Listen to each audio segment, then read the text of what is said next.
Today we're going to be discussing the research design and ethics. The reason why we need to address these two topics is because they will put you smack in the middle of your research study, and you need to be aware of the protocols of research to be able to move on. In regards to ethics, one of the things you have to address is the IRB. We will be reviewing that extensively in class. So things that you should have on signal words that you should include in your IRB. Diminished autonomy. We will be reviewing what diminished autonomy is. What it is really is any individual who doesn't have the capacity of understanding what they're filling out in a survey. And these populations include minors, that means children who are under the age of 17. It will involve senior citizens who might be suffering from Alzheimer's, prisoners, or anybody who doesn't have the free will to make a determination on whether or not getting involved in a research study will impact them in any way. So we'll discuss this, but you need to have these signal words in your address of ethics in the section of your research. The next thing we're going to talk about is your research design. Your research design is really your floor plan. It is your blueprint for your research. And there are many subsections of the research design, namely the variables. How you address the variables, we've already discussed that. The variables are the X and Y variables in your study. The Y being the dependent and the X being the independent variables that you'll be investigating. They all must relate to your research objective. The next thing is your sample. Your sample can be greater than 50, but no less than 50. So your N in your study is 50. And anytime you see the N, that means it's your sample size. You must describe your sample. What are their ages? Where do they come from?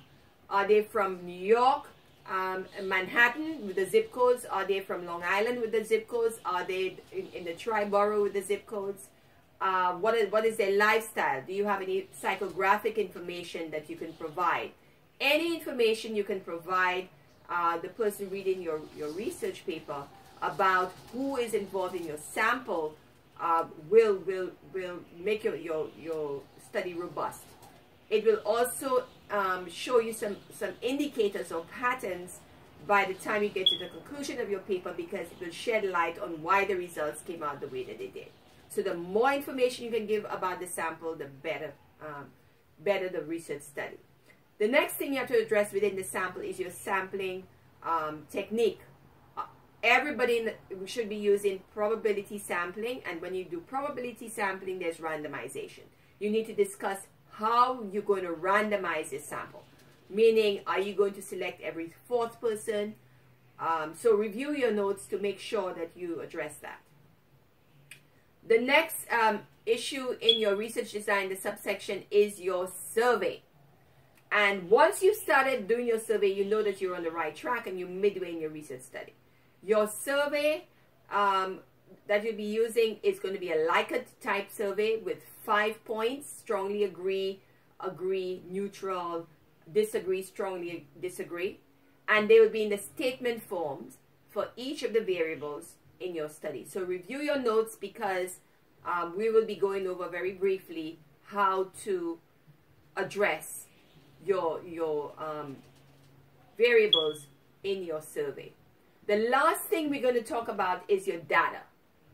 Now, we've discussed that previously. You're going to have qualitative and quantitative data. The qualitative data will come from your academic journals and will be represented in your paper, mainly in the literature review section of your paper. Remember that they must be academic. You cannot just take a newspaper clipping. They must be from an academic source like EBSCO or ProQuest. So you must use those databases to get your sources. The quantitative data will come from your survey data. After you give the surveys out, you will collect the data back. So that information will allow you to be able to use the statistical test for your research study. So again, we will be reviewing ethics in depth as to why samples, when you collect data, have to be acknowledged, and why you need to be aware of how to handle the sample. And in your address, you must reflect that you have that knowledge. And then secondly, your research design, which is the blueprint for your study. And the following sections will be reviewed, your variables. If you can showcase a little illustration with all the variables, and discuss why each variable plays an important role in your study underneath in a small paragraph. Remember that all its illustrations must be identified as a figure or an illustration, and underneath it give some credence to it, like explain something about it. Now, since you'll be addressing ethics, you'll have to submit an IRB form. And in class also, we'll talk a little bit about your smart contract. So this is a quick review of everything that we have discussed for this review session, and your homework assignment will reflect it.